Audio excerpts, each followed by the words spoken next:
Mesdames et messieurs, faites de la place, la culture de l'excuse arrive sur le plateau. On a Marine Tondelier des écologistes qui va répondre à Bruno Retailleau par rapport à quelques questions qu'il a pu poser, comme comment on protège les enfants, comment on empêche les récidivistes, comment on empêche les gens dangereux de passer entre les mailles du filet. Mais avec la gauche, vous allez le voir, la plupart du temps, c'est le même mécanisme. Quand le crime ne rentre pas dans le récit politique qu'ils souhaitent, ils vont commencer à expliquer, contextualiser, comprendre, parler de pauvreté, société, de santé mentale, de patriarcat, de manque de moyens. Mais bizarrement, quand l'affaire rentre parfaitement dans leur idéologie, là, bizarrement, il n'y a plus de besoin de nuancer. Tout devient systémique, là, tout devient politique. Là, tout devient Occident et des hommes, du patriarcat, de la société, c'est n'importe quoi. Moi, mon avis, c'est que peu importe la personne, ça doit être traité de la même manière politiquement. Et surtout qu'il ne doit jamais y avoir d'excuses de société, de pauvreté ou je ne sais pas. Que la gauche dit à chaque fois sur les plateaux, ces gens-là sont des criminels, sont des délinquants parce qu'ils sont pauvres. Mais qu'est-ce que c'est une insulte pour les gens pauvres? On a l'exemple de la Creuse, avec un taux de criminalité excessivement bas, alors que là-bas, ils sont très pauvres et ils ont rien et personne les aide. Donc une fois de plus, leur récit est démontré et on n'a même pas commencé la vidéo d'ailleurs.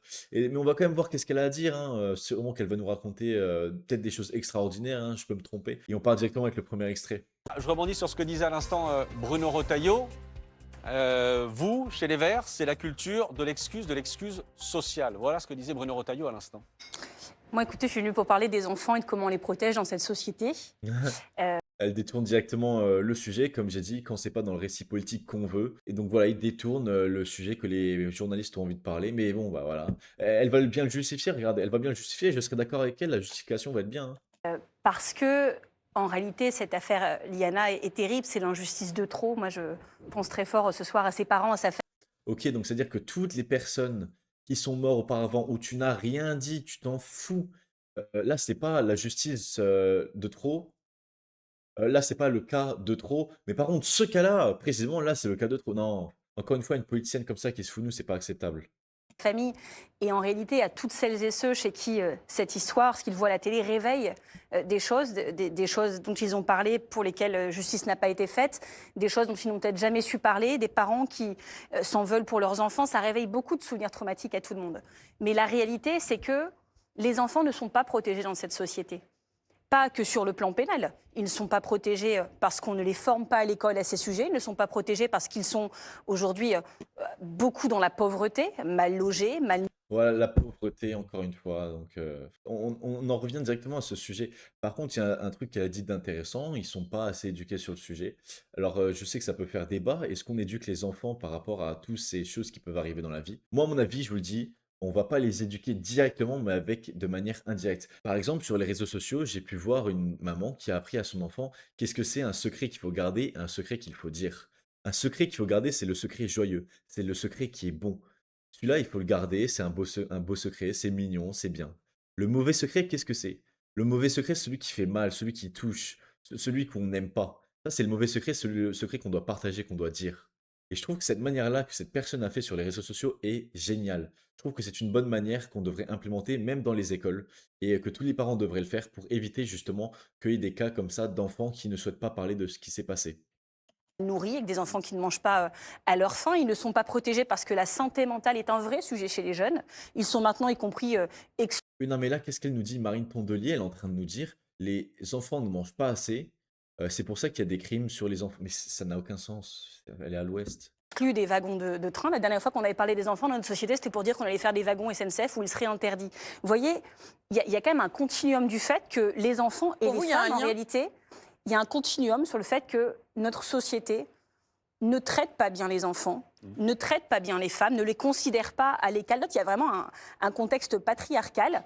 Mais pourquoi? Pourquoi? Moi, personnellement, je suis un homme et oh mon Dieu que je veux à quel point que les femmes soient égaux par rapport à nous et qu'elles soient surtout en sécurité, qu'elles vivent une vie normale. Qu'est-ce que j'aimerais ce monde-là? Et encore une fois, d'après elle, c'est la faute des hommes. Un nouvel extrait qui parle de la justice, on va voir qu'est-ce qu'elle a à nous dire. Est-ce qu'elle va se défendre comme Rotaillot, c'est-à-dire qu'il n'y aura pas d'argument, mais qu'elle va pouvoir dénoncer quelque chose. Donc c'est un peu le free vote pour les politiques. Tu dénonces et tu fais rien. C'est pour comment gagner des votes super facilement, quoi. Je vous repose Donc la ça veut question, dire que vous ne des m'avez pas répondu. 3500 personnes qui travaillaient dans ces centres-là, en fait, n'ont pas été cherchées parce qu'ils savaient qu'ils ne l'auraient pas. Vous Mais vous vous ne rendez m'avez pas compte quand répondu. même? Est-ce que ces fichiers doivent être publics? C'est-à-dire qu'en Grande-Bretagne, on en donnait l'exemple tout Non, à mais l'heure. je pense qu'il y a quand même des sujets des données votre personnelles. enfant, Mais vous pouvez aller. Voilà. Est-ce que Mais quoi, données personnelles? Je pense que je dois savoir et j'ai le droit de savoir si mon voisin, c'est un criminel, si c'est un délinquant, j'ai le droit de savoir, de qui je dois me méfier, où sont les personnes et peut-être même, ça serait super bien, on pourrait repérer les endroits où il y a le plus de délinquants et de criminels en France et se dire: «Bon, bah, là, on va faire un peu plus attention». Mais il faudrait pas non plus, fermer les yeux sur tous les autres crimes et délits qui pourraient arriver dans la campagne, par exemple. Ça doit arriver, bien évidemment. Ce fichier doit être public. Moi, je Et pense que ensuite, est-ce les... qu'il faut une castration chimique ou est-ce que, une fois que la peine est purgée, ils peuvent repartir dans la société? Alors, sur Ça aussi, dites-moi dans les commentaires si pour vous, un criminel doit pouvoir revenir dans la société. Je parle bien d'un criminel qui enlève la vie, qui vole la vie de quelqu'un d'innocent. Pour moi, encore une fois, le parent qui veut venger ses enfants au cas où s'il se passe une connerie, pour moi, ces personnes-là, c'est pas un criminel, ça devrait être un héros. Et même un mec comme ça ne devrait même pas passer une seconde en prison. le fichage, aujourd'hui, c'est Vous fait voulez pas que ce soit dans la public? PJJ. C'est pas encore assez systématique et simple et fluide dans le périscolaire, surtout quand il y a des gens qui déménagent. Et c'était le cas de Jérôme Barilla. Mais ça ne couvre pas tous les enfants. Par exemple, quand vous prenez une assistante maternelle, quand vous prenez un babysitter, en fait, on devrait systématiser, non pas mettre les fichiers en open source sur Wikipédia, ça n'existe pas de faire ça pour des tas de raisons, mais que ce système de... Juste avoir le fichier des personnes condamnées et leur nom. Savoir qui sont. Je veux pas savoir forcément l'adresse. C'est quoi? Franchement, je veux même pas savoir l'adresse. Mais au moins que quand on rencontre quelqu'un, on puisse regarder si cette personne est une mauvaise personne ou non. Un problème où je peux être d'accord, c'est que dans cette société d'excuses où on fait sortir les criminels et les pires personnes de ce monde de prison, parce que bah, comme on les fait sortir, bah, ils vont devoir refaire leur vie. Et quand ils vont vouloir trouver peut-être une femme ou je ne sais quoi, peut-être que ça va être un peu compliqué pour eux. Là, je peux comprendre. Mais à mes yeux, comme je dis, ces personnes-là ne doivent pas sortir de prison. Tu ne peux pas enlever ou détruire la vie de quelqu'un et être libre. Cette personne-là aurait dû vivre peut-être 80 années et toi, tu as fini sa vie quand on en avait 10. Et toi, en 20 ans, tu peux sortir de prison. Non, tu dois payer.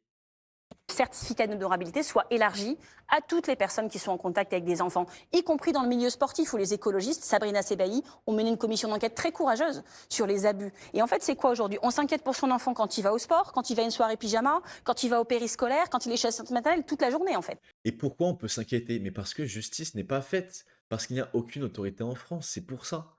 Si la justice était faite, si les gens avaient confiance en l'État, et bah là, il y aurait pas eu et bah là, il y aurait beaucoup moins de personnes qui ont peur. Moi, personnellement, avec tout ce qui se passait avec les crèches à Paris, je peux vous jurer, demain, j'ai un enfant, jamais il va en crèche à Paris et même peut-être même pas en crèche pour ça, au cas où.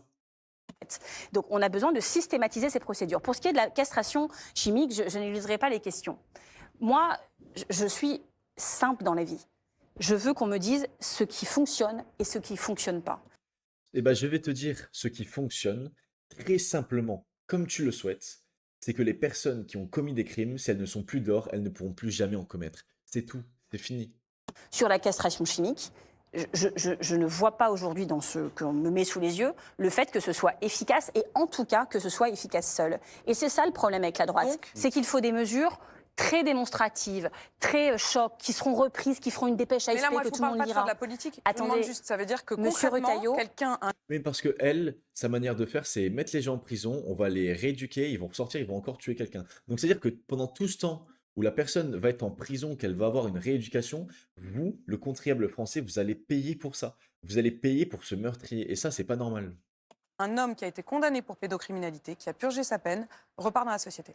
je Avec n'ai vous, pas il dit repart ça. dans la société Je n'ai sans pas du tout dit castration. ça. Ce que je vous dis, Ouais, mais on comprend que tu le dis. Hein. Tu l'as pas dit, mais on comprend que dans ta tête, tu l'as dit en tout cas. c'est que la castration chimique, qu'elle soit à la demande de la personne ou obligatoire, sans traitement psychologique, sans accompagnement de cette nature, parce qu'il Voilà. y a peut-être un lien Vous allez payer pour des traitements psychologiques, pour des psychologues de personnes qui ont fait un crime. Voilà, tout simplement. hormonal, c'est ce que vise la castration chimique, mais il y a aussi un problème de santé mentale quand même assez large dans le pays sur des tas d'aspects et qu'on ne sait pas prendre en charge. Et tant qu'on ne prendra pas mieux en charge la santé mentale, c'est pas une question d'être bisounours, de voir la prévention, je ne sais pas quoi. Ça ne marche pas. Tout le monde le sait, tout le monde le voit, tous les chiffres en attestent. Les taux de récidive à la sortie de prison. Mais quels chiffres attestent de ça? Je veux savoir les chiffres. En quoi une personne qui faisait des atrocités, on lui coupe ses parties génitales et il va continuer à en faire?